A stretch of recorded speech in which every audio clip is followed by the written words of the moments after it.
Assalamualaikum and very good evening, everyone. Selamat Hari Raya.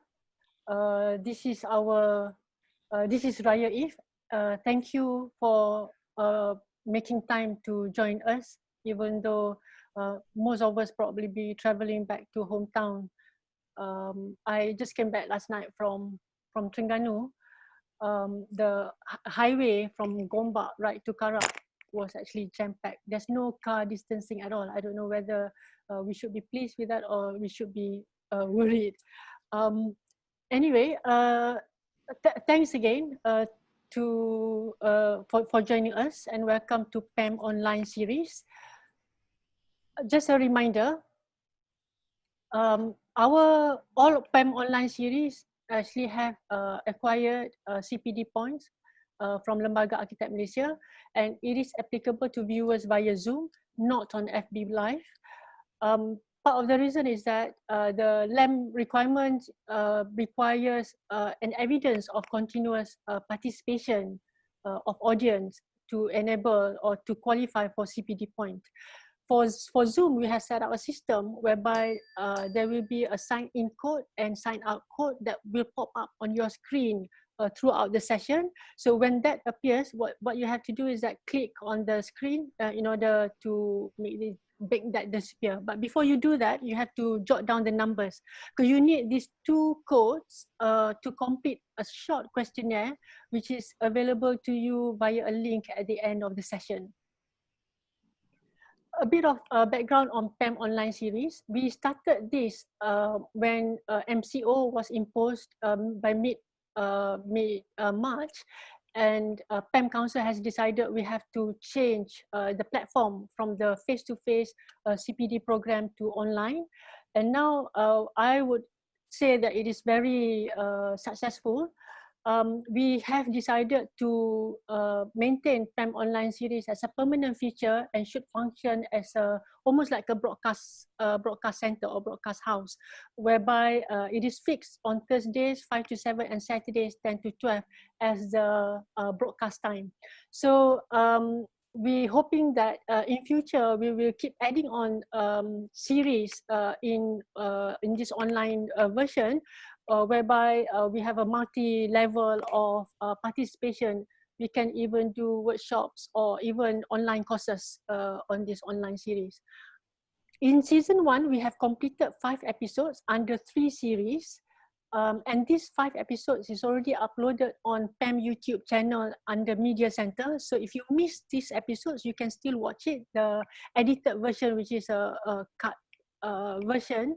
We're hoping that we can further improve this edited version to further improve so that it's precise and concise. So it becomes very useful reference in the future.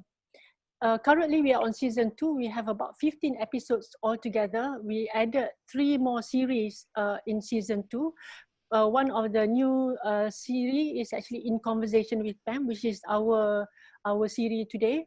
In Conversation with PAM, intention is actually to create a platform for PAM Council or PAM committees or those who have contributed to PAM to have access to membership in order to share the information or disperse information that we have, or even have a discussion.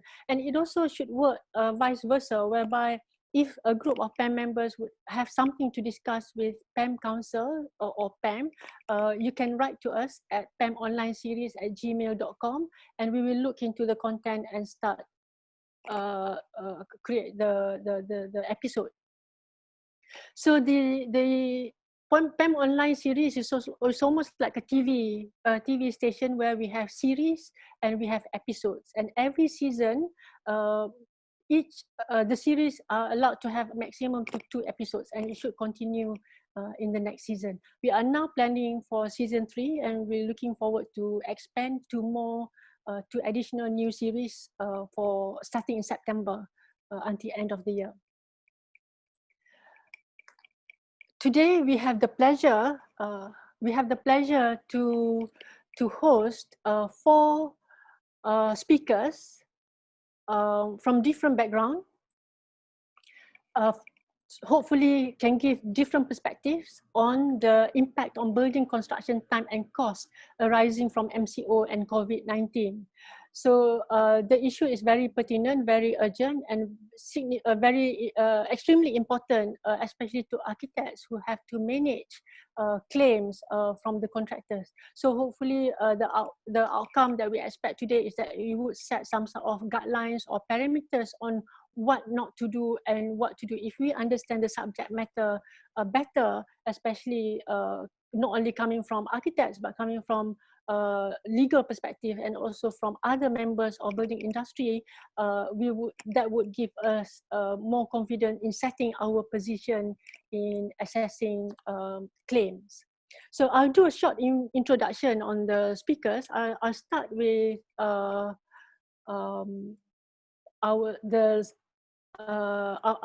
somebody not familiar to us. Actually, we invited lawyer Kalidas. Unfortunately, he's not able to join us today. And he is replaced with somebody equivalent strength and has lots of experience on the subject matter. It is lawyer Chun Hon Leng. He is a partner of Raja Daryl and Low, who has experience in handling disputes in construction, infrastructure, and energy. He has acted as lead consultant in construction arbitrations. He has also presented papers at construction-related conferences covering various topics, including disputes, loss and expense, claim, and arbitration. So he is the person that we need today, or we would like to have today. And our next speaker is Surveyor Kwan Hock. He is currently a deputy president of Royal Institute of Surveyor Malaysia. He has served as a vice chair to Pacific Association of Quantity Surveyor, and currently he is director perunding PCT Sendirian Berhad. The company has works in Malaysia, ASEAN countries, and also China. He is also a member of accreditation panel of Malaysian Green Building Index. Our next speaker or panelist is very familiar to all members, a very experienced practitioner, architect Chee. He graduated from Strathclyde University, Glasgow, Scotland, and started ARC partnership in 1990. He has served council for 2 years, but he has contributed to PAM much longer than that, being a member of practice committee representing PAM in various committee or discussions with government agencies and working groups. He's a member of Malaysian Institute of Arbitrators, so he knows the subject matter very well. He's also a member Institute of Fire Engineers. Most importantly, he's part of the member of a drafting committee of PAM contract in 2006. So hopefully we will have his perspectives on this as well, especially on the way forward for PAM contract. And our first speaker is none other, our president, PAM President, Architect Lillian Tay. She is a design principal at Veritas Architects Sendirian Berhad, established in 1987. Her goal as a president at PAM is to promote the expertise of Malaysian architects globally at international level, and she also wants to enhance opportunities of Malaysian architects to serve community and contribute to meaningful nation building. So that's a very big vision. So thank you very much all speakers for joining us today. We are looking forward to a very dynamic discussion, looking at 3 perspectives. And the last but not least, I would like to also introduce the main moderator today. I'm just a co-moderator. Our main moderator is Architect David Cheah. I brought him in because he is experienced as an architect, as a developer, and most importantly, he is also an arbitrator. So without further ado, I would like all of you to welcome Architect Lillian Tay to present her first paper. Over to you, Lillian. Good afternoon, everyone. Thank you for taking time. I'm glad we have the opportunity to do this and be able to reach everyone, not just in Kuala Lumpur, but also in our other chapters in East Malaysia as well. I'm really glad that we have this online series. I asked Sophie to do this because I have been receiving, of course, many queries from our members as they are receiving EOT applications from their contractors on their projects. Some are also curious why they haven't received, which is not incorrect, because many claim, of course, the cause of delay has not actually ended, which indeed it has not. Because some contractors are still struggling. So I have received many queries, and I thought it would be good to gather all these different viewpoints across industry. Thank you for the surveyors for coming, and also to have a subject matter expert like our lawyers from Mr. Chun Hong Ling. I think the MCO was, of course, an unprecedented event of a scale that we had never imagined. It was a national public health crisis, and what was actually also equally created great impact to us is the total economic shutdown that happened during the early stages of it. I think the government very quickly realized that, and already 3 weeks into the MCO, then started to restart essential sectors of work. So, of course, construction being one of the large essential sectors of work was also allowed to start quite quickly. I will go through that. So I think I can share some slides. I have some slides. Okay, we can go through quite quickly. Salam is helping me with the slides. Thanks. Next. As mentioned, of course, extension of time is covered under clause 23 in our PAM contract. Most contractors would have written in with the notice of delay within 28 days from the commencement of MCO. And of course, some extension of time claims have come in and some haven't, on the basis that the cause of delay has not really ended, because they're still suffering delays to restarting work from various factors such as workers' issue and supply chain disruptions, because as you know, a construction project involves a whole pyramid of supply chain of different trades. Over about 150 trades are involved, could be involved in a typical large building, for instance. Okay, and one of the things that came to fore during this pandemic is that we realized that PAM contract, amongst the many contracts that are commonly used in Malaysia, had a specific force majeure clause that defined a few force majeure events, including epidemics. This is actually quite unusual, because while other contracts such as the PWD does have a force majeure clause, it does not specifically define epidemic as constituting a force majeure. And for instance, FIDIC also describes force majeure, but does not have an exhaustive list of actual events that would constitute force majeure. Okay, but in any case, I thought I'll go through a quick chronology so that we can place our discussion. As we all know, preceding the MCO was also a sudden change of government that was quite unexpected, practically 2 weeks before the beginning of MCO. When the PM declared MCO, that was on the 16th, MCO started on the 18th. First, it was declared week by week, but cumulatively, the MCO period was 8 weeks until the 12th of May, after which the CMCO period started. I think we can flip to the next. Oh wait, no, I'll go through some of these. And of course, there were some, for our industry, there were some key instructions given by various ministries that I've also recorded. For instance, even MITI, very early on when the government decided to allow certain sectors to start operating, they had a lot of meetings with all the respective stakeholders from manufacturing, construction, and key industries to figure out how to start work and what were the SOPs required to maintain activity while not while being able to ensure that we will not exacerbate the epidemic conditions that were still very virulent at that time. Okay, so these were some of the issues, and of course KPKT also quite early on recognized that there will be impact to the delivery of vacant possession, and as early as the end of April had already allowed developers, for instance, to appeal for extended time application. They came up with a form for them to submit the applications.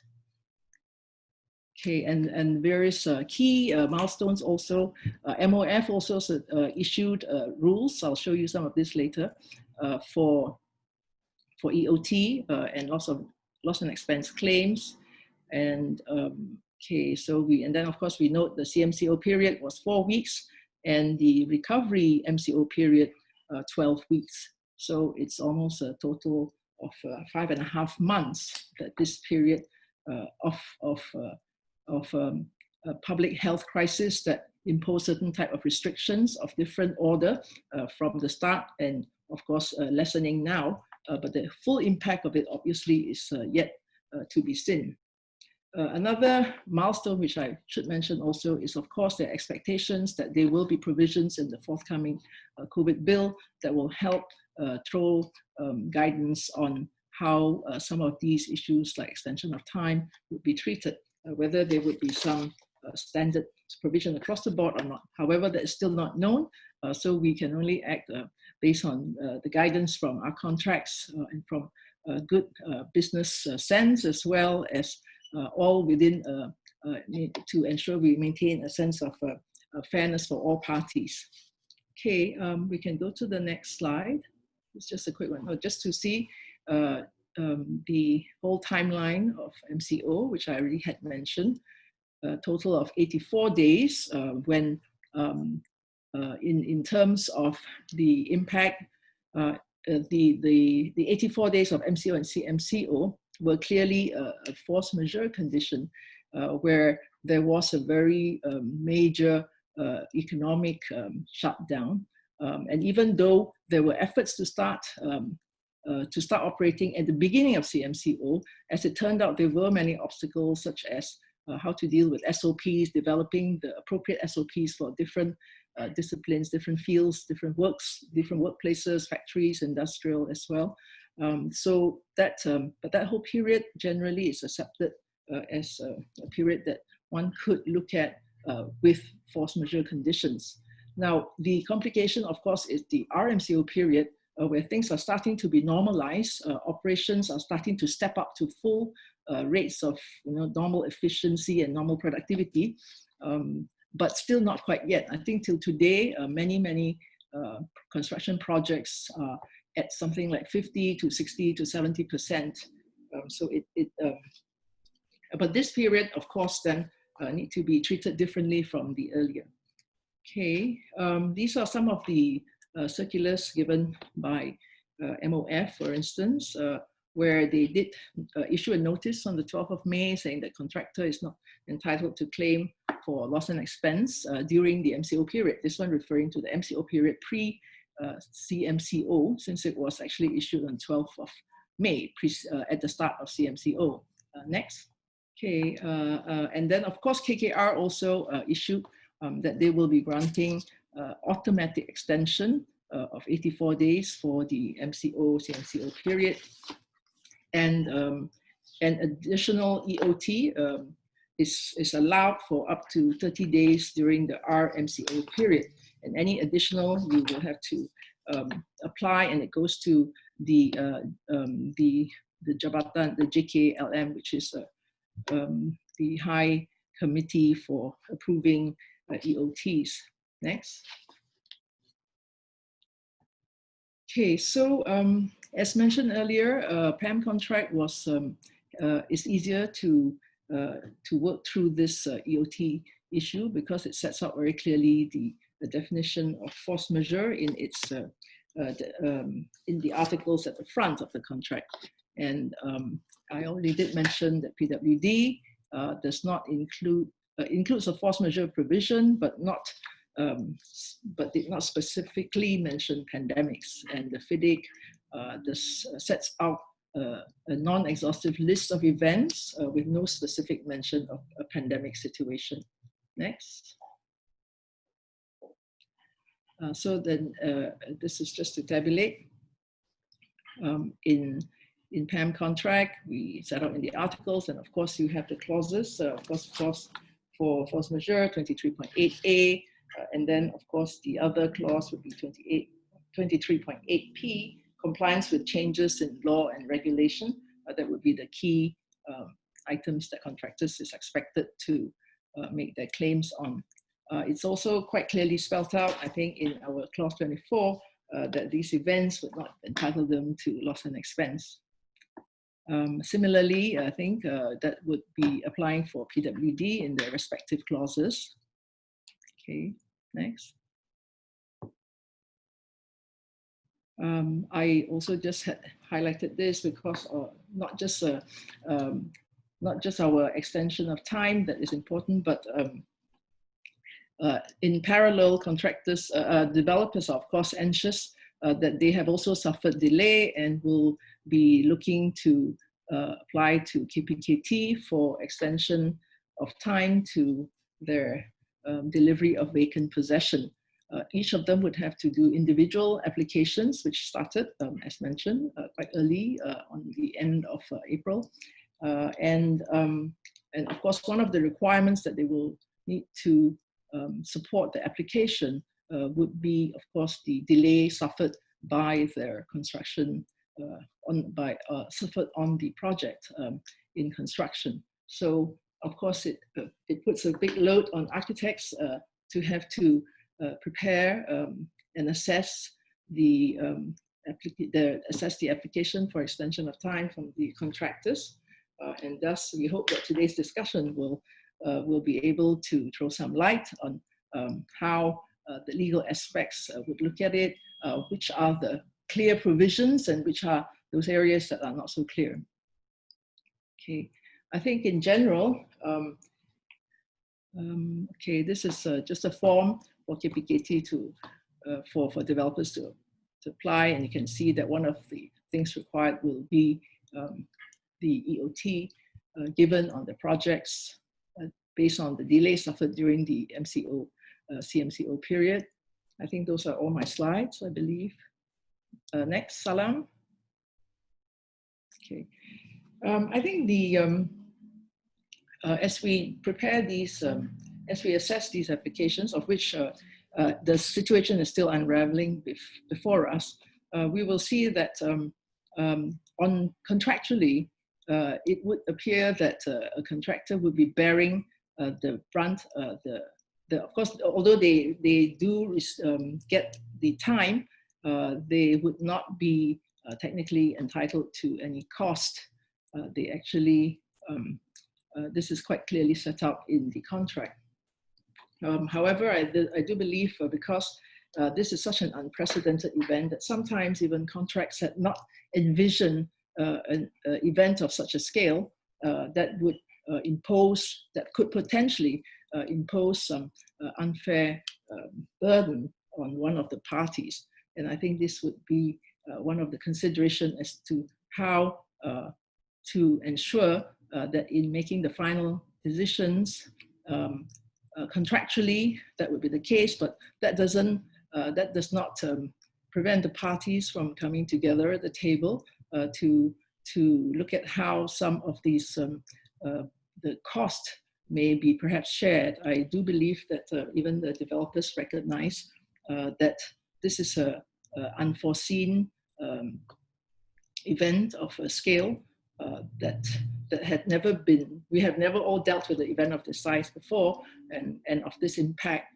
So it leaves, I do believe that parties will come down to see how a reasonable, fair solution and outcome can be negotiated such that there is some sharing of the burden, since nobody actually is responsible for how this came to be.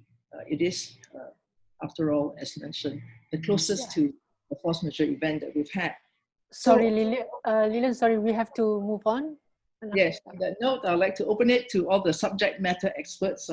I just wanted to outline what the architects would be facing in this situation. Okay. Okay, thanks, Lillian. Next, we should move on to our next panel member, Surveyor Kwan Hock. Over to you now, Mr. Kwan. Thank you very much, Architect Sophia. I have started my slide. I think you can see my slides, yeah? Okay. Now, I will be talking more from the QS point of view. And of course, today I'm delighted to be here together with all the senior practitioners in the market. And I will also learn something from this session as well. So coming from the QS point of view, generally, we'll be talking more about cost and time. And also what we are seeing happening outside. Because there are now contractors relying on some other clauses, not necessarily on force majeure. Whether that's right or whether it's wrong is something that we need to look at. Of course, under the current situation, there's no one size that fits all. It all depends on how the contract is formulated and how you're running the contract. But as far as the EOT is concerned, I think it's generally settled now. Government has more or less recommended 84 days plus 30 days. So I think that is quite clear. Yeah, but interesting thing to note, one of my clients, one of my contractors are actually claiming only 72 days. So this is exactly what the contractor is supposed to do. They're supposed to mitigate delay. They're supposed to reduce costs as much as possible, not necessarily claiming exactly 84 plus 30 days. Yeah, so this is something that we need to look at as well. And then in terms of starting work, of course, there's a lot of additional costs, the remobilization costs, the application to commence work, even though the government say, yes, you can commence work, but different local councils has got the different rules again. So you've got the SOPs, and then, all this will certainly cause additional delay, and this will cause additional costs, right? And now, like I say, the cost factor is resolved. So cost is now a constant, but time is now a constant, but now you got a cost issue. So you look at the triple triangle where we talk about cost, time, and quality. Remember, contractor used to tell you fast, cheap, and good. Choose only two. Yeah. So that's probably what it is. That's probably what it is, right? Fast, cheap, and good. We can only have two of that. So something has got to give, and of course, cost is probably the major factor here. I think most employers would prefer to consultants to classify MCO under force majeure clause because it's a neutral event, and then they will say that each party will bear the cost, right? But of course, there are some contractors there are some clients who are actually willing to pay.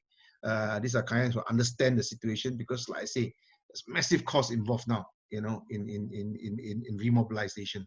So some clients perhaps are asking you to use some other clauses and not necessarily a force majeure clause, so that there's an opportunity for them to pay legally. Yeah, and of course, I think lawyers will tell us that if you rely entirely on force majeure, then there's no legal concept that we can fall back on. Whatever there's in the contract will stay. If there's no claim, there's no claim. Full stop. Nothing else you can do about it. Yeah. So I'm afraid that the government has made some stand. KKR in their original FAQ has deemed the MCO as a supervening event. I think the exact word, if I can read here, is that penyebaran wabak ini adalah sesuatu yang di luar kawalan kerajaan. Right? KKR did not use the word force majeure. But then again, when they went to the finance ministry in their circular PK 2.4, which Architect Lillian mentioned just now under item 4.3, it clearly states that this is, and they have defined MCO as a force majeure event, and that you can't claim any costs. Now, looking at now I can't move my slide, yeah, for whatever reason. Yeah, okay. Now, looking in terms of costs, right? There are obviously direct costs, indirect costs, and finance costs. I don't think I intend to go through all this today, but I've split it up into direct typical costs, which is something that is very straightforward coming from the contract. There's also direct COVID-related costs. Now, this is something that we have seen contractors claiming. They're claiming for COVID tests, obviously. They're claiming for masks and sanitizers that's being given out. They have to give two masks per day. And if there's 500 workers, you're talking about 1,000 masks per day. right? And that can come up to one of the claims that we have, about 160,000 just for masks alone, right? Then, of course, there's the sanitizers that's required, temperature screening. Now, meal allowances is another thing, right? If you're keeping 500 workers on site and they're not paid, then you got to pay them, you got to give them meals. And like I say, I've got one contractor that's quite good. He's claiming for only 72 days instead of the 84 days that's recommended by the government, because they managed to start work early and they're able to mitigate some costs. Now, then there's additional washing facilities required. There's fogging machine. There's disinfection services, because sometimes they bring other people in order to do the disinfection. Even simple things like adding canopies to the canteen in order to have social distancing. Now that is also claimable, because it's also a cost that they have put in, right? And for bigger contractors, they may even have a quarantine quarters and so on. And of course, there are indirect costs with regards to head office costs, with regards to head office staff and so on. And also, I've got two brackets there in terms of increased labor and increased acceleration costs. Maybe they can also perhaps come under direct costs, depending on how your contract is worded. So this list, of course, is non-exhaustive, right? But the fact that, we split it like that, then perhaps it's clearer for us to see what are the direct costs related to a typical project and what are the direct costs that's related to COVID. And we mentioned just now, I think Lillian has already mentioned the various clauses that's available in the two major contracts that's used in Malaysia. PAM form, of course, is under force majeure, and it's very clear. You can't claim for cost under PAM form. JKR has got a force majeure clause as well, but now the fact that they are saying that this is a force majeure, MCO is a force majeure under this clause. Now I find it a bit difficult, because unless you look at that, what I've highlighted here, where it says that any operation of the forces of nature against which an experienced contractor could not reasonably have foreseen. I think they probably have to use this one if they want to clarify that. If you want to say this is a force majeure. So I think it is something perhaps the legal side will be assisting us to look into this, yeah, because the force majeure clause within the JKR contract is very exclusive. It's clearly stated. So if it is not there, what happens? That's something that we can look into. But apart from really force majeure, as I said, there are other alternative areas that you can claim, rightfully or wrongfully, right? Under PAM form, you got the statutory requirement, you got conforming to statutory requirement, you got postponement or suspension of work. That's something that some other contractors have started to claim. And again, even if you're not successful in any of these, I think some of them may come in through variation, because under clause 11.1, right, there's issue about, working space, I think. So it all depends on how you manage the project, the way I look at it. Yeah. But if you look at the JKL form, there's also other areas that you can claim, even though if it is not under force majeure. Because under clause 77, they've got a specific clause for epidemic and medical attention. Obviously, there'll be costs involved there if you are to look at complying to certain regulations. Now, they got compliance with law, or they got suspension of work. And actually, the claim under a variation or under loss and expense is within these two clauses itself. You don't have to refer to another clause on loss and expense. Yeah. So within PAM or within JKR, there are obviously alternative clauses that you can look at. It all depends on how you're going to manage the contract. And I will end by just this slide that, for us to be really, for contractors to be successful in their claim, and for us to evaluate the claim, there are obviously procedural compliances and contractual compliances that we have to look into. Time frame to submit the claim, notices to be given. And for the QS, obviously, we are concerned with documentation, good documentation, right? Also, there must be records of mitigation efforts by the contractors, where they minimize the impact of the cost. Yeah, and we believe the construction industry must revive quickly and smoothly post-COVID. Now, we all agree that the construction industry has got the highest multiplier, the biggest multiplier of growth, and the economy generated from this will assist the property market. It will also assist other markets. Yeah. So we don't want a situation whereby we are all bogged down, in sorting out claims. I've already seen claims coming in now, and I know we are already arranging for some projects a few meetings to negotiate on the claims, and then there's another final meeting where the client comes in to make the final decision on issues that we cannot resolve. And you can, if you multiply this with a few projects, those are all the resources that we are spending in order to sort out the claims. And I believe a protracted contractual impasse will certainly inhibit growth, in our industry. Now, we are not asking any party to forego their contractual rights. I think you're entitled to your rights, obviously, but I think each party should perhaps understand, the current situation. I mean, the pandemic is a global issue, and I believe there must be cooperation and trust between the contracting parties because we all have common interests. And sometimes perhaps it's good for us to guide the various parties so that they come to the negotiation, the problem-solving negotiation table, expecting to resolve something and not expecting to win everything. And we have got to call on the government to take the lead. Of course, they have started to take the lead in the sense that they're saying that, look, 84 days and 30 days is what they are recommending. So like I said, that solved the time equation, but the cost equation is not solved yet. Of course, we don't know what the COVID bill will come. The COVID bill will come out and whether there's any provision there. But certainly, if the government were to take the lead to resolve contractual issues on a non-adversarial attitude, this will encourage dispute avoidance even on the private sector, because the private sector will follow, right? And even in the worst case, and even if you cannot resolve this, I believe the third-party intervention becomes unavoidable. And of course, there are so many different ways that we can do. Various ADLs, direct negotiation, mediation, even expert determination towards a speedy closure, right? So basically, I think that is from my point of view. I know within the industry, we're working to sort this out. I think within PAM itself, within RISM itself, we are working with PAM and IEM to have a common list of adjudicator, right? So that in the event you need them, there's more adjudicators to go around. Yeah. So basically, that's where I'm coming from. I think that I've taken up my 10 minutes or so. So I pass the floor back to the moderator. Thank you. Okay, thank you, Mr. Kwan. Let's move on to our next speaker, a lawyer, Mr. Chun Hon Lang. This will be an interesting presentation or perspective on the subject matter. Over to you, Mr. Chun. Okay, thank you for having me. It's such a great honor to be part of this panel.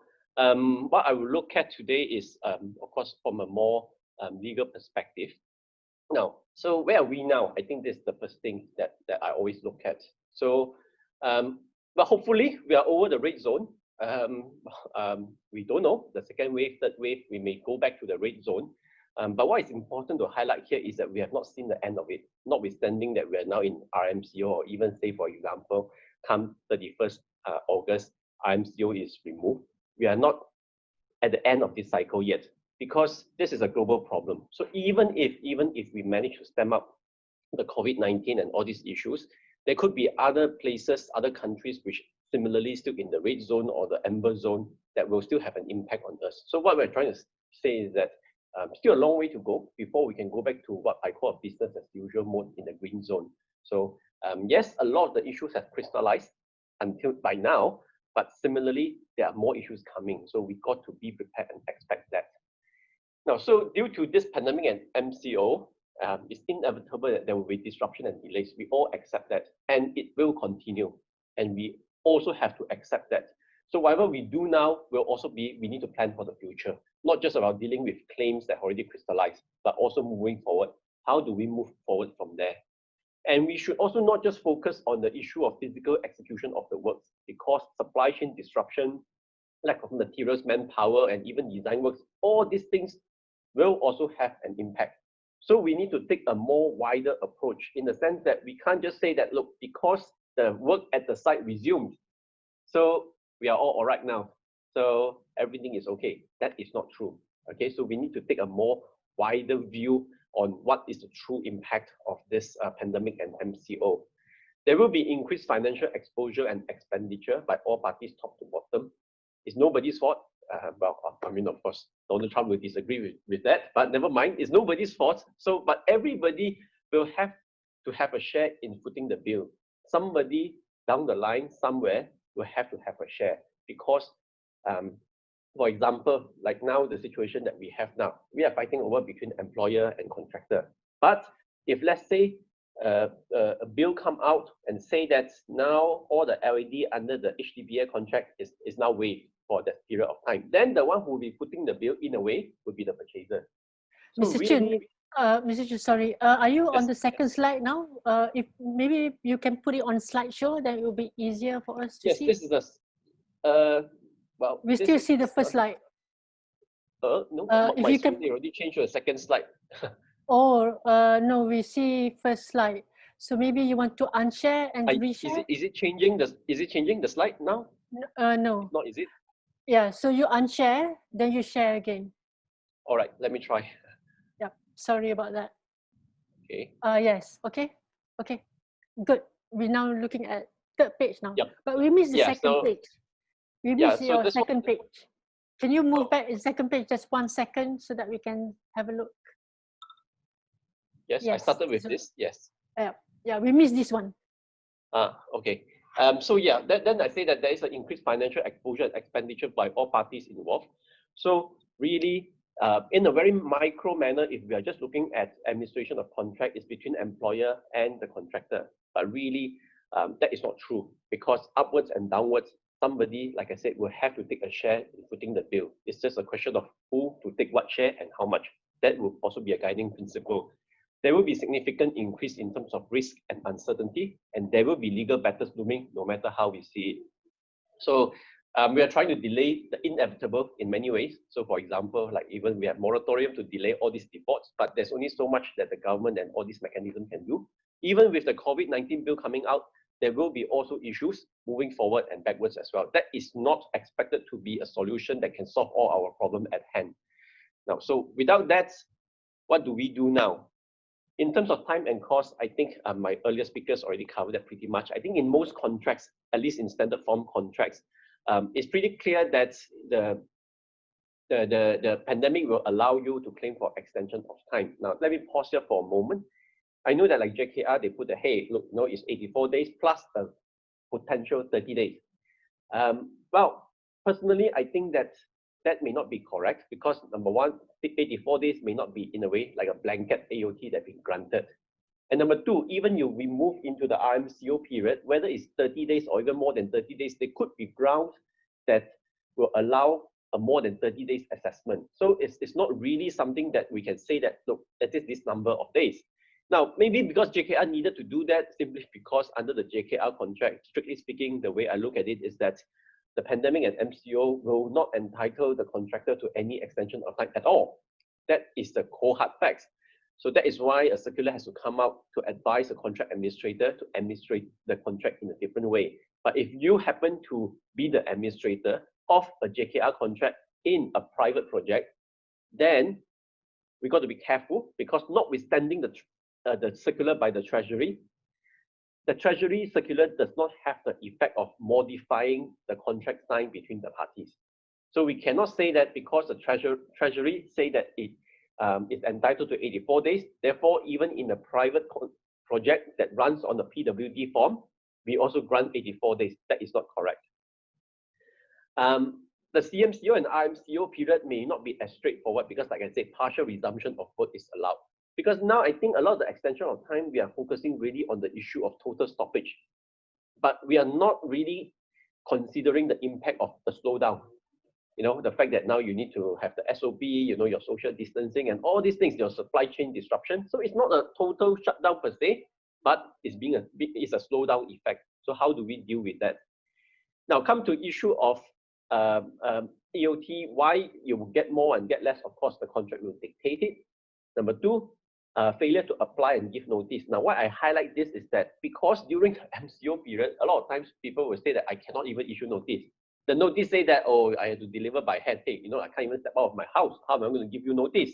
So how do we deal with that? I think as the contract administrator, we need to be practical and pragmatic about it. Okay. Then failure to mitigate, and then failure to prove causation. I think these are pretty standard stuff for EOT assessment. In terms of cost or loss and expense claim that we would like to call it, it's unlikely. I think that is the bottom line. In most standard form contract, it will not cover events of this nature because it is being treated as a neutral event. And in virtually all standard form contracts, the way this is being treated is that you get time, but not money. Of course, nobody expected this COVID-19 or something of that effect could happen, sure. But contract is a contract. What it says is that for time you will get, for money unlikely that you will get. You don't even have an alternative claim for general damages, which is one of the favorite things that we like to do if we fail in our loss and expense claim, because here there's no breach. Also, what are the scenarios where you may be entitled to loss and expense claim? For example, change of law, there could be. Now, also I hear that there's this debate in how whether or not when the architect write to you and say, hey, this is an AI, please make sure that you comply with all the SOP and get all the things in place, okay, in doing your work or in securing the site and all these things. So contractors say, this is an AI. Because this is an AI, it falls within one of the limbs for me to claim for loss and expense. Personally, I disagree. Because an AI asking you to do what you're supposed to do in the first place will not entitle you for loss and expense. Just like if I ask you to fix your defects, yes, it's an AI, but that cannot be entitling you to extension of time nor loss and expense. So we need to look at what is the nature of the AI. Asking you to comply with the law, asking you not to flout the law, that cannot be a ground for extension of time or loss and expense. So in summary, between employer and contractor, the likely outcome is that EOT will be given. The main dispute will really on the extent and quantum. And this will depend on many factors, for example, mitigation. So now, during the CMCO time, you're supposed to apply for permit. Did you apply? Did you not apply? So if you didn't apply, can you say that you have discharged your duty to mitigate? That would be the question that we ask. So for claim for additional cost, that one is unlikely to succeed. Only very little may slip through the gaps. So these are the major claims in terms of cost that we may face. And I think a lot of us will have to face with. Of course, the material, manpower, and machinery costs, some of these will have shot up by now. Compliance costs with all this SOP, with doing all these things. And then you can't allow, and then the acceleration cost. The compliance cost will also include the fact that you now can no longer allow 5 trades to do their work together. So you now have to split them into 5 different segments or different days. And also acceleration cost in the event that if a contractor suddenly feels that, hey, I'm behind time and I may not have complied with the earlier things that I'm supposed to do, if I accelerate now, can I claim for that? So with all these issues, so how do we deal with it? Now, I think right at the beginning, we must realize that the battle of 2 R's, rights and reality. What parties is legally entitled to is not always what party is realistically going to get. So we got to be real in that sense. And I think consultant plays a very significant and important role here to give advice to the client, especially to say that, fine, you can, yeah, try. Don't give them anything at all. Let them die, drive them to the ground and, worst come to worst, serve a notice, determine them, get a new one in, back charge them the price difference. Then who will gain? The lawyer, because everybody go for arbitration. I'll be happy with that outcome. But the job is stopped. You are not going to get anyone who can do it for cheaper because now what we are facing is an industrial-wide, a nationwide, in fact, a global problem. So it's not just about a contractor being incompetent. So we cannot use the same mindset and mentality that we previously had in saying that, don't worry, you don't want to do the job, there are another 5 queuing up to do my job. But yes, but it may not be worthwhile economically. So I think it's important to sit down and identify and ascertain the objective, because really, some of these projects may not be feasible or viable anymore. If that is the case, you might as well cut your losses. It's a dirty word, I suppose, to plan what I call an exit strategy. But if that is inevitable, then you rather do it sooner rather than later. Or you want to complete the project. If you want to complete the project, then to me is that it has to be a joint effort and a sharing of risk, because it's nobody's fault. And like I said, somebody and everybody will have to share part of the bill. So there's just no escaping on this. So if you expect the contract to swallow this, it's not going to happen. Similarly, if you expect the contract employer to take all the risk, also it's very unlikely.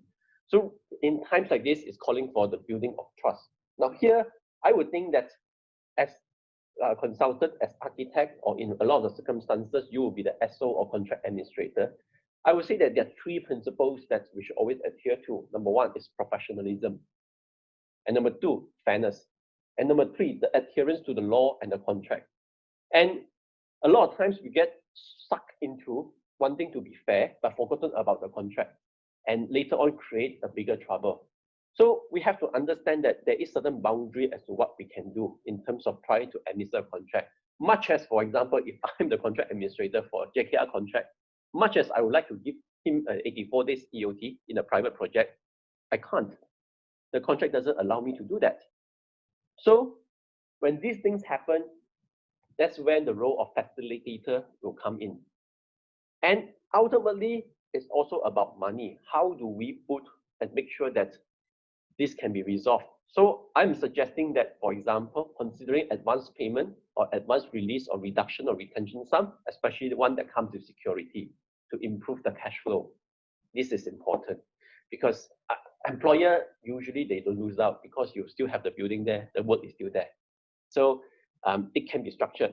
A renegotiation on payment terms, shorter payment cycle, limiting set-offs because you need money to roll, putting financials in place, and then exploring a way to reduce construction costs or even rephasing of the projects, risk-sharing proposal. I think this should be considered so that as the role of a facilitator, this is part of the things that parties can move on and move ahead and get it over and done with, so that both parties will lose the little. It's not a win-win situation, but I would like to look at it as a minimum loss situation.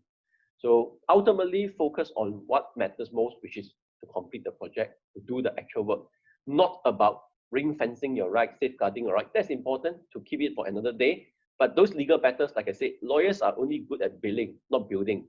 So we must get our priority right in terms of what we should be doing here. So ultimately, I'm looking at a situation as it's a difficult time for everybody. Because of that, it calls into a lot of the judgment call. Judgment call will have to be made by especially the consultant and the SO. It's inevitable. There will be challenges left, right, center. Again, it's inevitable. So which is why consultant now is even more important than what it used to, is that maintain independence, maintain the professionalism, because the likelihood of you being challenged is actually much higher in times like this when everybody needs money. The tolerance level, I can say that it will be very low if it is not already at rock bottom. So I think that's the end of my presentation. Thank you. Thank you very much. It's sharp on time, but I would like to spare maximum time for moderation and Q&A. So I straight move forward to our last speaker for the day, Architect Chee. Over to you now, Mr. Chee. Okay. Yeah. Okay, participants. You've heard the presentation by 3 previous speakers covering the global to the macro to the micro and contractual to non-contractual aspects. And it's my unenviable task to remind architects here that basically most of you are living in a much smaller universe, which is dealing with your client and contractor right now. So I'm going to basically just do a reminder of a few issues. The only certainty right now is that there is uncertainty because the events are still unfolding, they're still evolving. We do not know where the end point is. So there's still quite a few items that need to be tied down before the contractors who have submitted the preliminary round of notification of a delay and claims of cost. It'll be quite a while before they can properly submit the final claims for EOT and the consequential or subsequent claim for costs. Again, just to refocus, the time element is basically all under your PAM form, extension of time clause 23, and the cost element is of claims arising out of clause 24, loss and expense. But basically, back to fundamentals, as mentioned by both Mr. Chun and Sofiah Kwan, notice as a condition precedent is always good practice, and in PAM form is actually conditional. So clause 23.1, you have to ensure that the contractor, or rather the contractors, are ensured that they've submitted first a notice and particulars of extension of time when they're of the opinion. I mean, it's no longer an opinion. Everybody knows there's going to be a delay already. If they haven't done so, it's not too late. Submit a claim for extension of time and notification of delay. Basically, the other issue I want you to focus on is under clause 23.1a.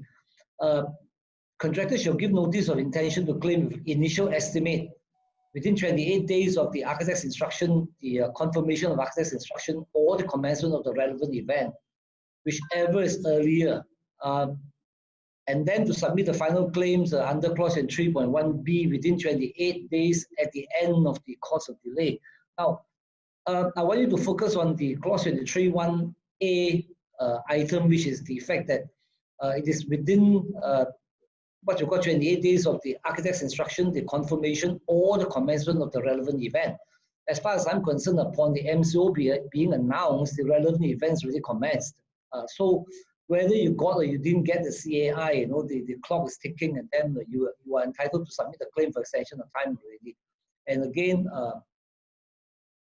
another reminder and a quick check of the relevant events is 23.8a that everybody is focused on. I think PAM form is fortuitously or otherwise, we did spend quite a lot of time discussing this when we're drafting the form that force majeure does include, this is an international definition anyway, terrorist acts, and I highlight governmental or regulatory action. It could be resulting from an epidemic or an epidemic direct. So in this case, both the NCO and the announcement of the epidemic of COVID-19 comes under this particular clause very squarely.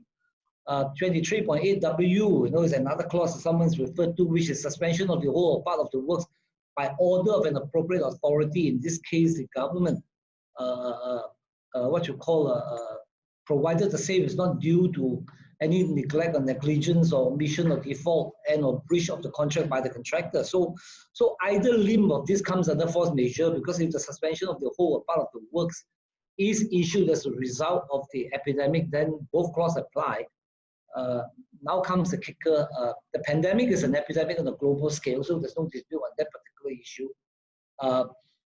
And if the government order is issued, it has to be complied with by all parties. You know, hence, you know, if the architect issues the AI, as mentioned by Mr. Chun just now, directive, etc., that is only to convey the intent or effect of the MCO. The cause of it is still ultimately the epidemic or COVID-19.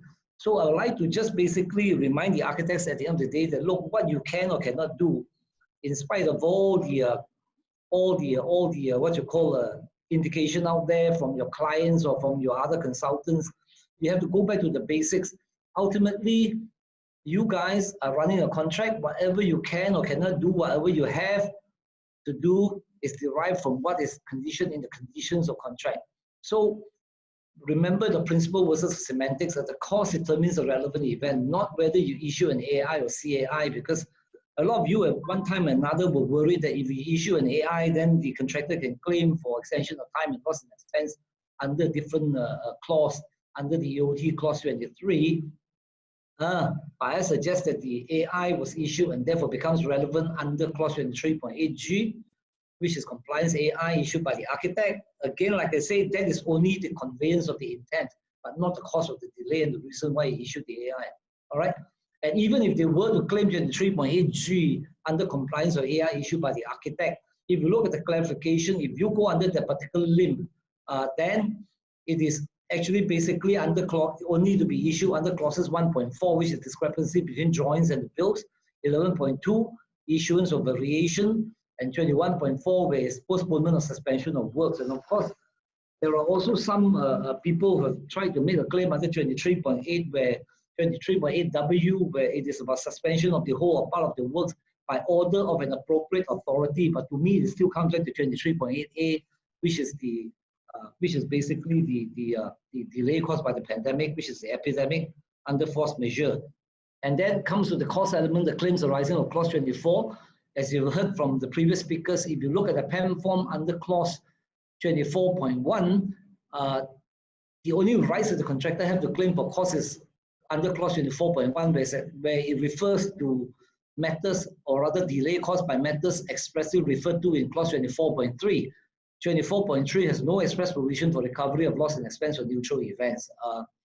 So what I'm trying to emphasize here is that the architects out there and your clients as well, common business sense must prevail over rigid interpretation of conditions for events not contemplated. In this case, I think much as we would like to say that we allow for epidemics, we didn't contemplate the impact, direct or otherwise, due to this particular event, like Mr. Chun has mentioned just now. You know, even before the pandemic reached our shores, some of your suppliers in China were already delayed because they were already under the grips of an epidemic. and the plants had to be shut down. So what happens is these are some of the issues that we have to take into consideration when it comes to arriving at an equitable, fair assessment of who bears what cost. At the end of the day, the other point of the issue, the other point I'm trying to make is also at the end of the day that all this will require some form of mediation, and some of you will probably have started on that. And personally, we've got some projects where, especially those of you who reminded during the restricted MCO where the client was in a hurry to get the project started, you know, I was of the opinion that if I was a contractor and the liability and the onerous cost arising from me starting during the restricted MCO, you know, as opposed to me sitting there and just waiting it out, because technically the MCO was still in force, the liability outweighs the benefit, you know, and therefore if the client sees his benefit outweighing the cost of the contractor, then they should come to the table. And in some instances that I know of, the employees have actually sat down to talk to the contractor about even cost sharing on that particular issue. And again, I just want to remind the participants here today that the COVID bill might be coming out. We've been given word that it's coming up pretty soon, and I think you can almost put your money on it, the fact that some relief will be granted to both parties to the contract, i.e. vendors and purchasers under the Housing Development Control Licensing Act, where they will be granted an extension of time, both for delivery of vacant possession as well as for the purchasers to basically put their affairs in place before they take possession, i.e. payment of outstanding payments and all that. And I think when that happens, then those of you doing a housing project, you will realize that the developers are now no longer having to face the prospect of liabilities due to late delivery. So by the same token, you know, because of the relief of this probable liability arising from late delivery, they should then now look at it from a point of view that the contractor is now, they shouldn't try to take advantage of the situation and then look into damages against the contractor for late construction. I think we have to come back to a situation where everything now will require some kind of mediation and engagement in a non-adversarial role to try to mitigate. Number one, mitigate because everybody is suffering, mitigate the effects of this particular delay, and number two, to look for a solution as the situation unravels and as we get more what you call firm answers coming out of the government as well as the industry. Okay, I'll pass this back to Wan Sofiah, and then we can continue from there. Thank you very much. Thanks, Architect Chee. So I think we have listened to three perspectives, but the three speakers are focusing very much on the current contract. Architect Cheah mentioned about the upcoming COVID-19 Act. So my first question, if I pass on to David, my first question probably to Mr. Chun, how much do we know about COVID-19 Act? Can you brief us from what you know from Bar Council? What's the status and when do we anticipate this to happen? And whether COVID-19 would be useful, would there be enough provision for us to use COVID-19 to help us manage the building contract? Okay, so how much do we know about COVID-19 bill? I think is effectively nothing. You know, it is still being kept under wrap, to be honest, although it's supposed to be tabled and get it passed within this parliamentary sitting. So they've passed the drunk driving and all those things, but this one is still nowhere to be seen yet. We hope that it will eventually see the light. But the way that I look at it is that it's a difficult exercise because, like I said, somebody will have to foot the bill, and it's not easy to decide in a very global way. So which party should foot that bill in that sense? Because this act, what it will do, what we envisage it will do is this: they are using the power of a statute to modify the risk allocations of contracting parties. Now, and this is meant to be general application, at least towards specific classes of relationship or specific classes of contract.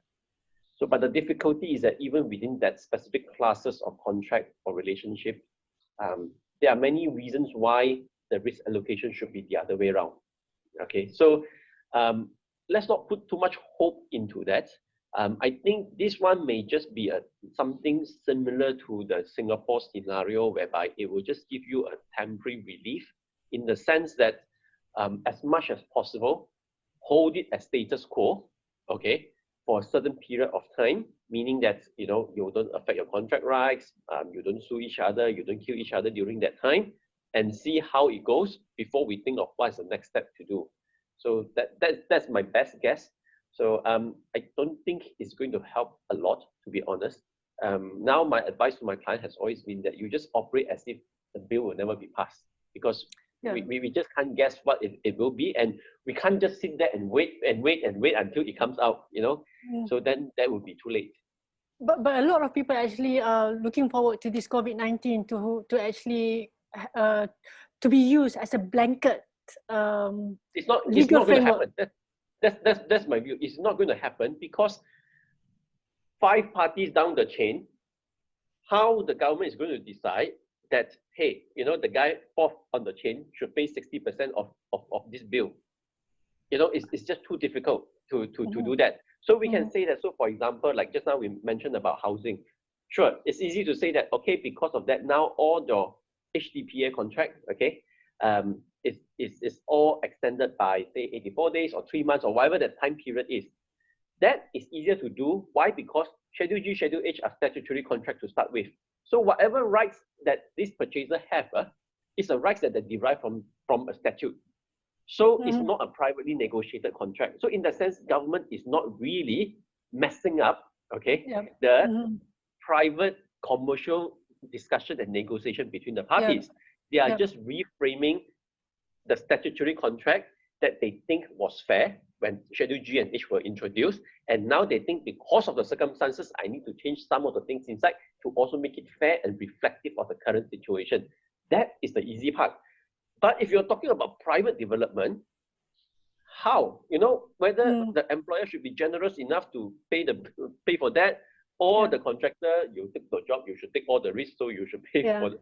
It's hard to have a very general and blanket provisions for that. The only general and blanket thing that I can think of is something like Singapore, to put a pause to stop the bleeding.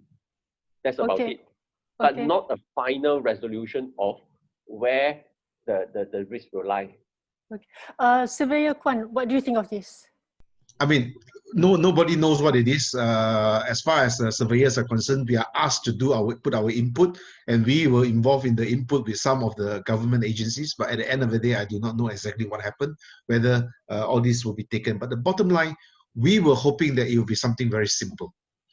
Yeah, it'll be something very simple in terms of sorting this issue, because you know, if you look at all the speakers just now, all of them has talked about, you know, how we can solve this problem. Forget about the contractual part, right?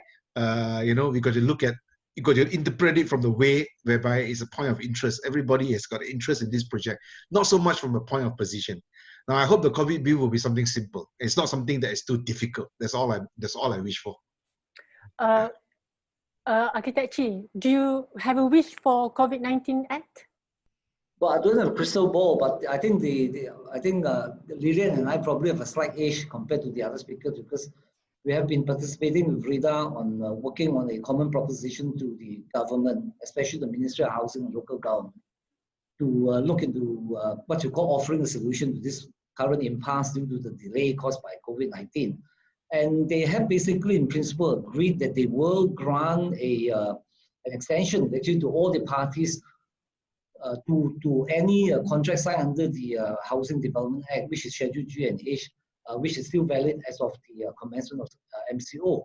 So what they're going to do is basically, in simple terms, they're going to give more time for developers to deliver vacant possession. They're going to give more time to the purchasers to comply with their obligations under the what you call sales and purchase agreement, to maybe clear finances and make payments, and then not be liable for late interest due to late payment of certain charges due to them under the Schedule G and H.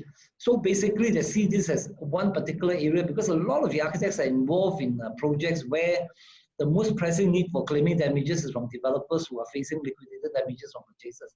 So by what you call dealing with that extension or offering the extension under the Housing Development Act, which is Act 117, what effectively happens is the housing industry, for which I think half the architects are involved in, will have the issue of liability taken out of the question straight away. So if there's no pressing need from the top of the food chain, which is the developer, hopefully there's a less need to impose damages to the contractors who are basically as much a victim here as the developer was. So I think by that extension, we can probably quite confidently say that even when the bill comes through, there'll be specific reference to the Act 117. So, yeah, or at the least we can use that as a reference to manage for other contract as well. So I would like to pass this over to David for your next question to the panel. Okay, Lillian, one question for you. After all this, all the presentations by the various speakers, there is no one size that fits all. Yes, doesn't appear that way. So again, architects are supposed to be falling back onto their first principles. So should architects be more practical and pragmatic, or really follow the contract strictly when they look at this situation? Well, I think we've all discussed this. I can see that if we followed the contract strictly, it will, in this case, likely to impose a burden of quite a bit of the cost on the contractor. I mean, the practical thing that will happen is that if it's, to an extent that he can't bear it, he will just walk away, right? He'll determine. So, and obviously that is of no benefit to either party. It'll take the employer a lot more time to get engaged another one. And I think also Senator Kwan had mentioned it's probably not going to be cheaper. There are continuing disruptions to the supply chain. So the practical outcome that would benefit both parties would be to sit down, as we think that would be the likely case, that and agree on some form of reasonable cost sharing, such that both parties can continue. And as we know from the discussion with the Minister of Housing, they have looked very closely, at providing, at looking at allowing extended time, because they look at it as also a benefit and giving relief to purchasers who may be actually quite stressed at this time. So it's not as if it's benefiting the developers only, but many may be actually facing a lot of some financial stress that would also welcome the additional time. So I think we can see that the government, in a way, sets the benevolent example, if I may say, and it is the hope that private sector will also, follow in that spirit, because the whole thing, as we mentioned earlier, is really an unprecedented situation that affected everybody. Nobody is spared, from the small traders to big corporations. And therefore, to just be able to move on and not be bogged down by a lot of conflicts, that everyone takes a haircut somewhere here and there, so that we can all move on as quickly as possible. So I believe it's not unprecedented. I think during the post-subprime and also post-Asian financial crisis back in the late 90s, when this happened too, normally currency fluctuation is the contractor's risk, right?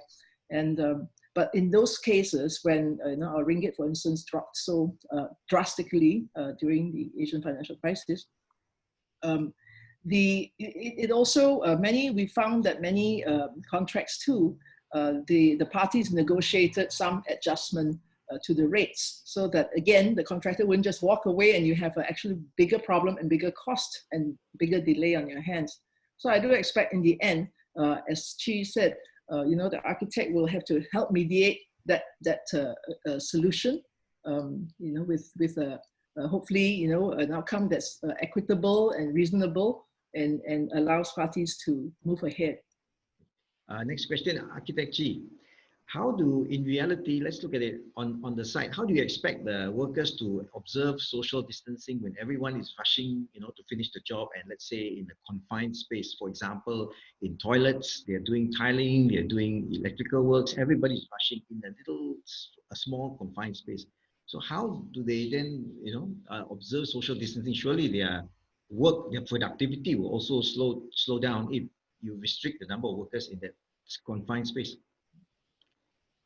Definitely, the new reality is such that the site agent actually has a lot more coordinating work to do. In fact, we were just talking about that yesterday, about how if you're doing about an interior fitting out job to a completed condo that deals for vacant possession.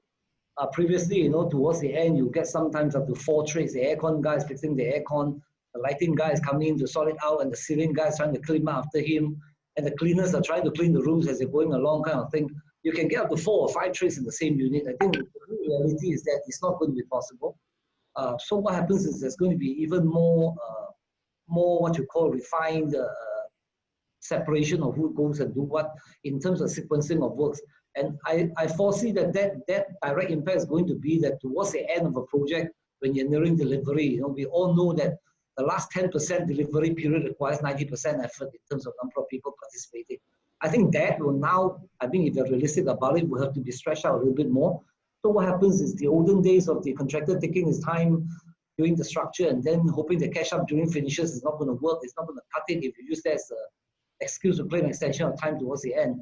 But facing the current projects that are already on site, which is already what we are faced with, I think the architect has a certain responsibility to also now question the contractor on his method into his sequencing of who goes in what and the way the worksite is controlled. Because moving forward, there's going to be the new reality anyway. And I actually believe that that is what we need to do if we want to be a good builders. Because, you know, working in the UK in the 80s, nobody is allowed to paint the wall until the plaster has had about a month to dry out. You know, here you find the guys going with the pot of paint while the plaster is still damp on the wall. So those are realities where I think good practices will now come back to play, you know, and not because of choice, but because of circumstances.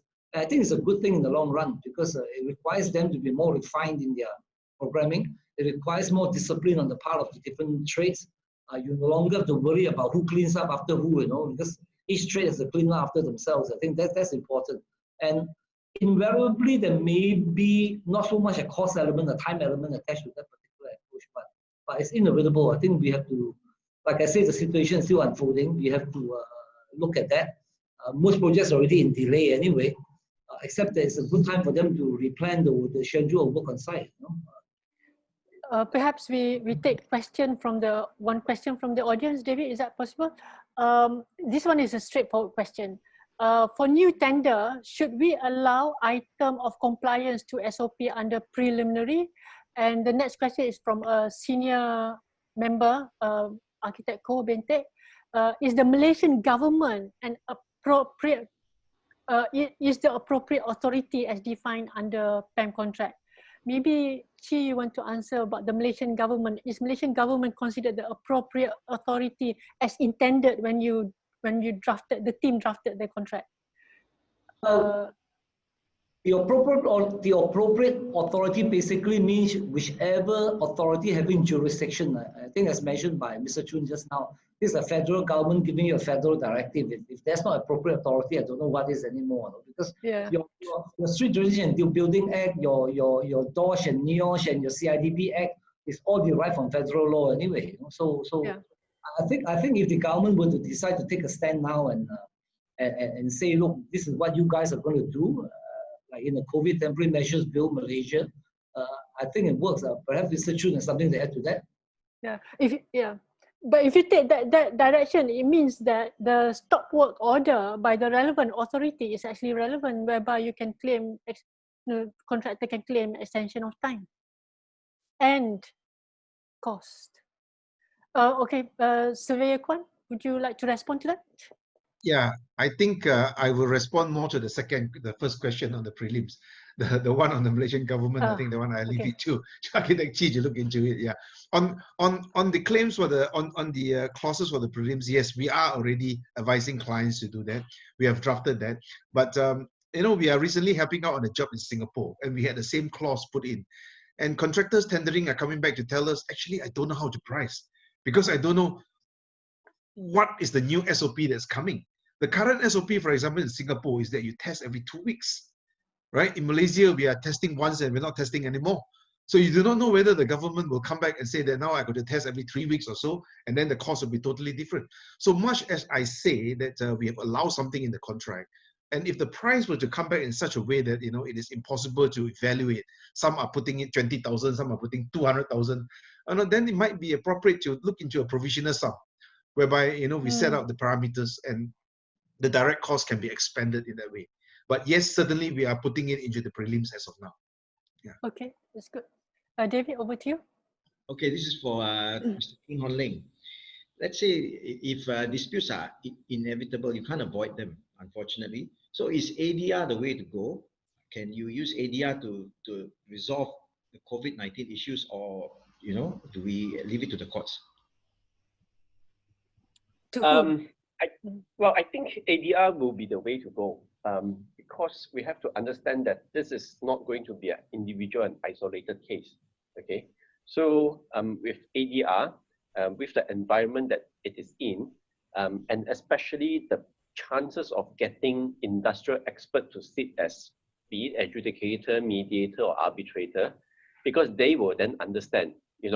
Otherwise, I mean, no disrespect to the judges, but if you tell the judges the problem that you mentioned just now, how to keep social distancing and all these things, it will be very difficult to understand, you see. So the disputes in terms of all these things, and sometimes judges, because of how we are being trained, we are legalistic, number one, So, well, this is what the contract says, this is what it is, okay? But that's how it's a balance that needs to be struck. It doesn't mean that go to a subject matter expert, then he can just decide whatever he wants without following the contract or the law. Not true as well. But certainly, to have a more pragmatic and practical view of the situation before we decide how these things should be dealt with, I think that is especially important in situations like this. So therefore, I think certainly ADR is the way to go. And maybe, even PAM can have like a special panel to actually deal with this situation, to provide a service for the players, for the industry players to actually subscribe to it. That, if parties agree that, look, no point going for an arbitration, it will take you 2-3 years, and spend loads of money. Okay?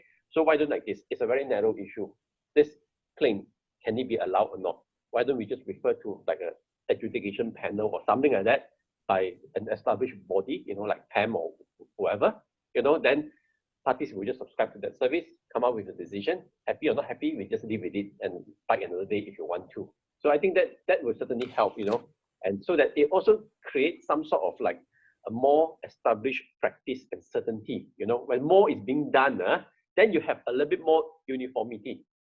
Otherwise, this one decide this way, this one decide that way, and then at the end of the day, nobody knows what needs to be done and what should be done. Actually, the new PAM Form 2018, there is now an expert determination clause where if the parties agree, they can refer the matter to that. In fact, this is basically the origin of the idea of adjudication rather than arbitration and civil action, right? So I believe this is something that really should be adjudicated on rather than going beyond that and go into arbitration or even higher up. Because number one, I don't think there's enough expertise in the judiciary to deal with it on a civil court basis. This is something fairly unprecedented, that's number one. Number two, it is really very much a uniquely construction industry issue, which is not supposed to be founded on general principles of law. It's basically now a case of, look, everybody is suffering, how to spread it around, how do we share the pie kind of thing. So it's something that's got to be more based on mediation and methods to mitigate rather than taking a firm stance of what my contractual position is. I think digging a heels in at this particular time is definitely the wrong move as far as I'm concerned. And to that end, I think perhaps maybe within PAM ourselves, we should maybe convene a meeting of all arbitrators and sit down and say, look, this is a situation, let's get their views on it, and then maybe come up with a common stance that we as a professional institute that's impartial with no axe to grind, neither do we have any benefit from it, and there's no conflict of interest. And then like Sofiah Kwan mentioned just now, we'll sit together with them and then we come up with an industry-wide professional bodies stance on this particular issue. I think if you do that, and then if people know where we are coming from with integrity, professionalism, and total fairness and transparency, then the industry is more likely to. That would be particularly useful if we are talking about issue of assessment of time, because like I said, time entitlement is not in dispute, but the quantum and how do you draw the line, slow down of work and all these things, what impact, that one fine. The main concern will be things that contractually speaking or legally speaking, there's no right to claim. Then, you know, no matter how much we sit down, no matter what guidelines we draw up, you still can't change the contract of the parties.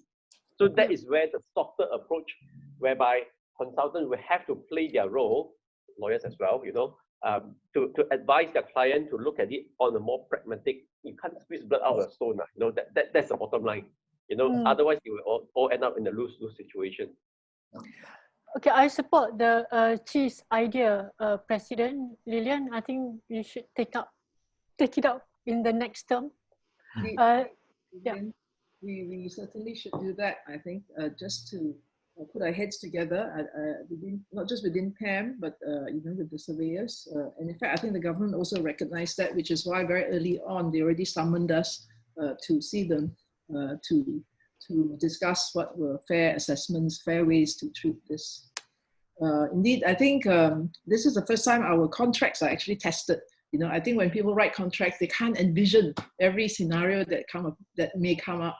You know, so as Chee had said, you know, the principle of the law is probably much more important to guide us than the letter of the law.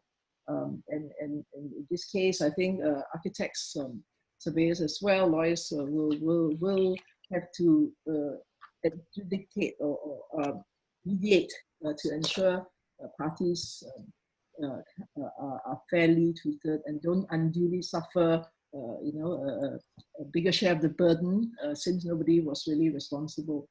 So, but on the other hand, I think we should also be positive that overall Malaysia had done very well with it.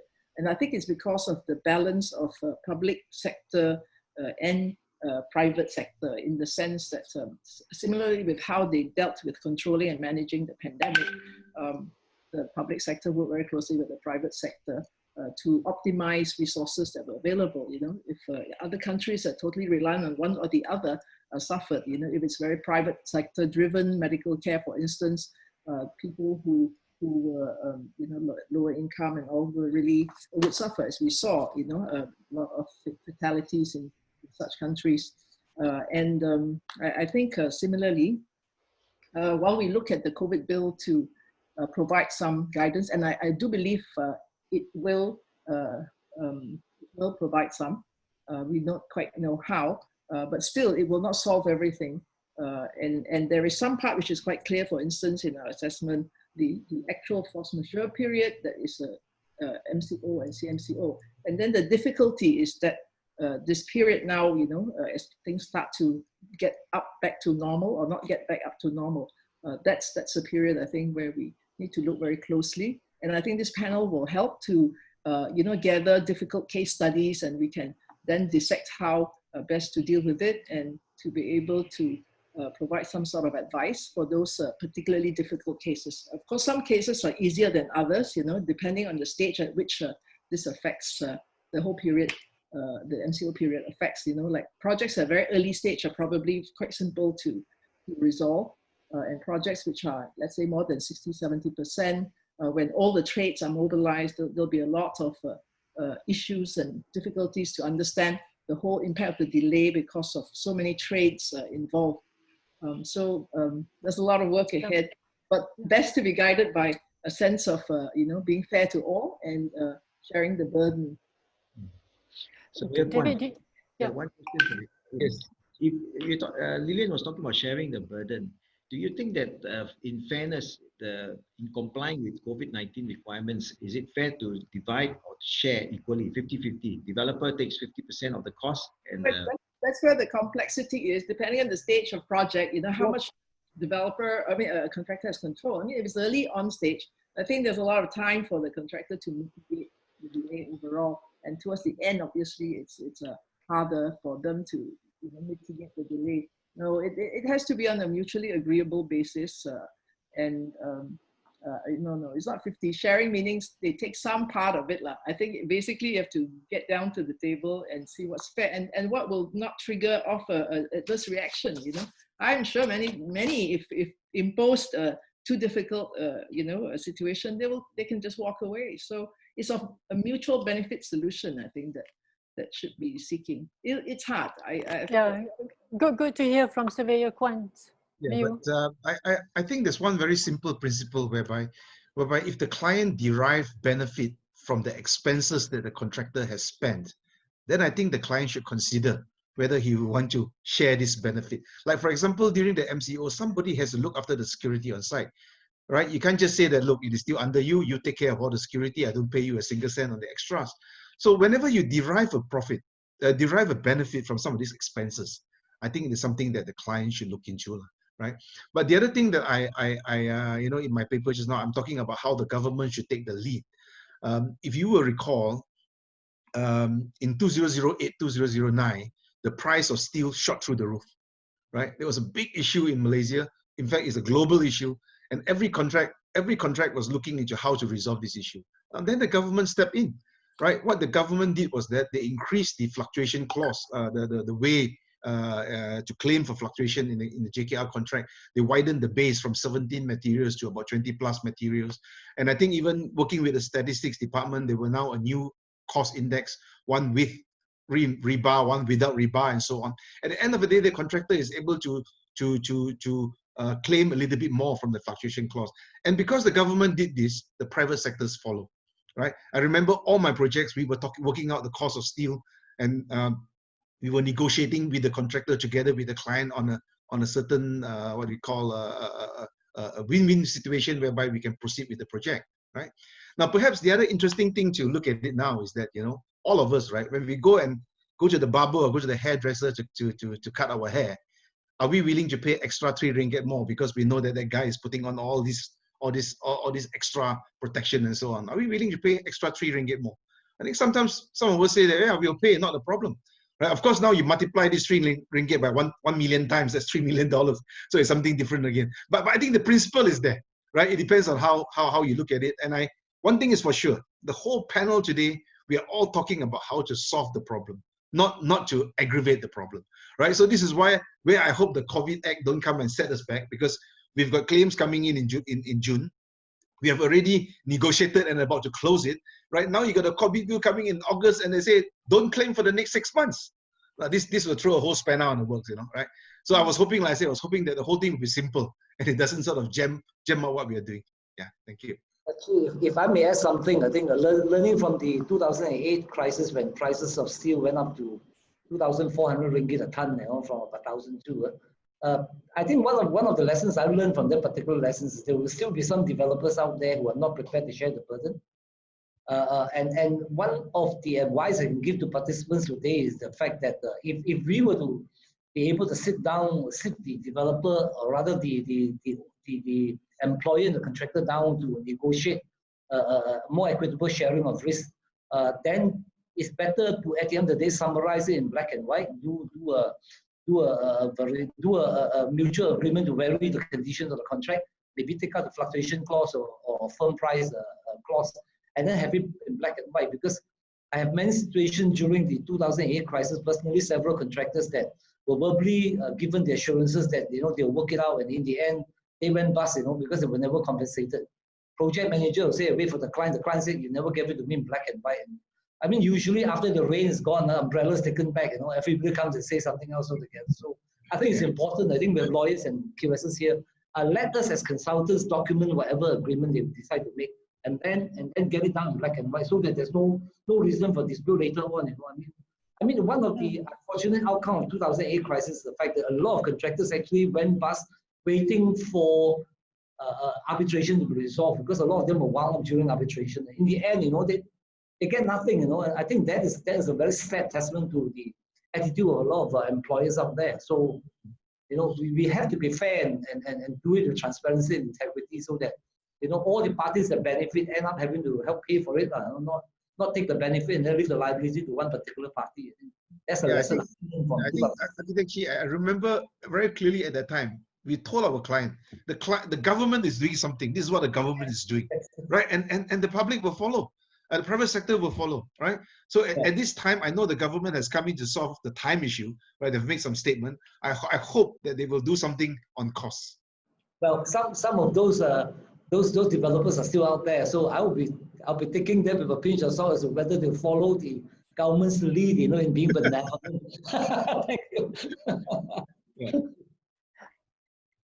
There is one more question. This one was posted earlier before the event, asking whether under the force measure, whether the 84 days, the MCO and CMCO period is sufficient to be granted under that clause, or should there be any additional days taking consideration of slowdown period and all that? So or is it just be limited to 84 days only? Maybe Surveyor Kwan and Chee would like to respond to that. One first. I thought just now, Lawyer Shun has already mentioned very clearly, right, that the 84 days is just a guideline. Depending on the contract itself, it doesn't necessarily mean, you will grant the 84 days or even less. Bottom line, I say you must mitigate your loss. You must mitigate time. Yeah, so it is still subjective. It's still relative, right? Relative to the situation. Chee, would you like to add on that?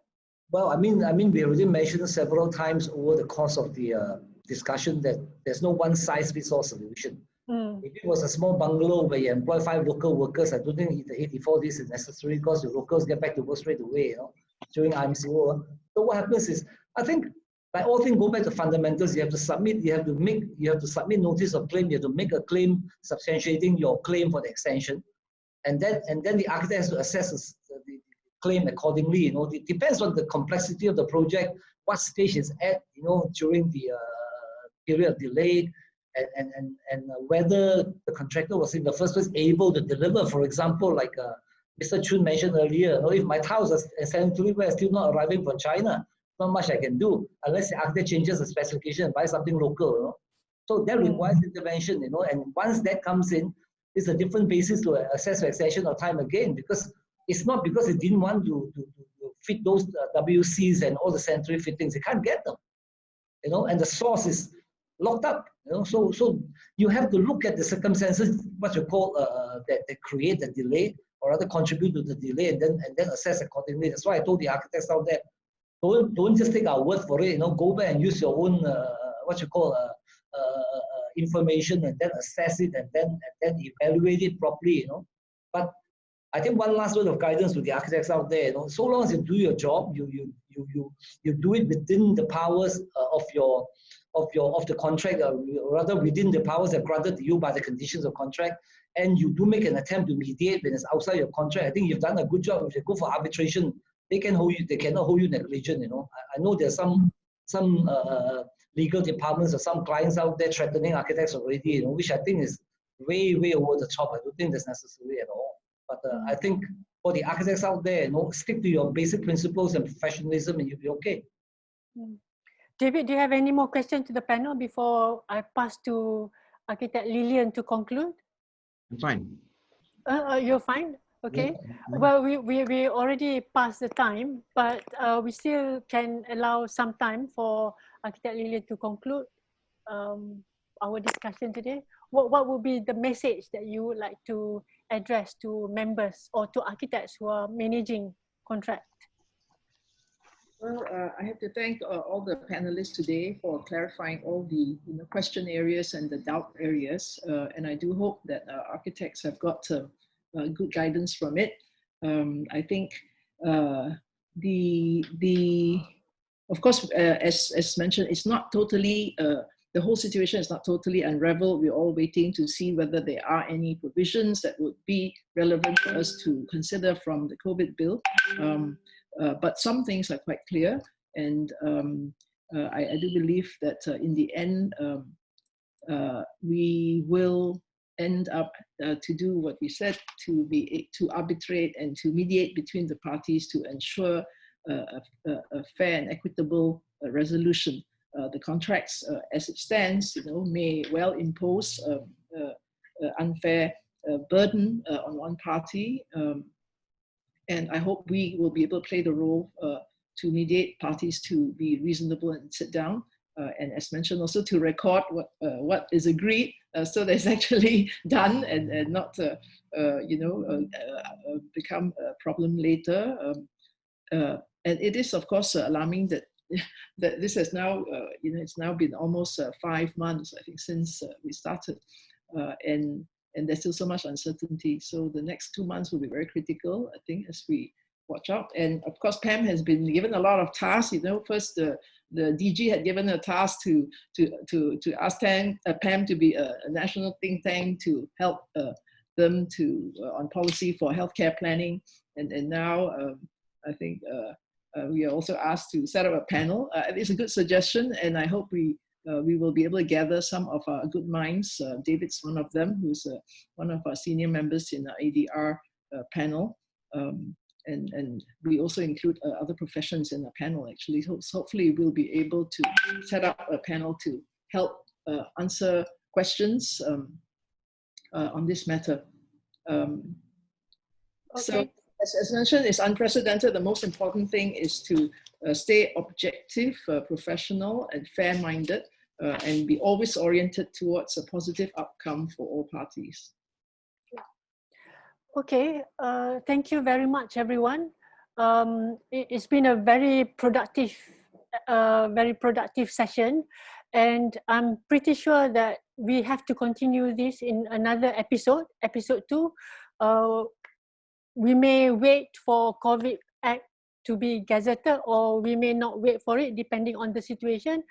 But President, I would like to retain Mr. Chun and Surveyor Kwan as the panel for next episode, even if we invite other panel. And it's very important to have Architect Chee also in, because he knows the history of PAM contract, and hopefully that can set forward.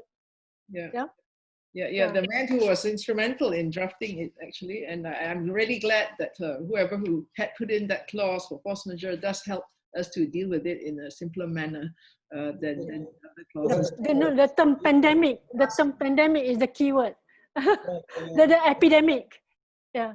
Thanks, Surveyor, because Surveyor Lau Keng Sing was also quite involved in the drafting, and he was looking at the definition of the word force majeure as well. I think one last word of advice to participants out there, if they haven't already switched off since I've got to one point.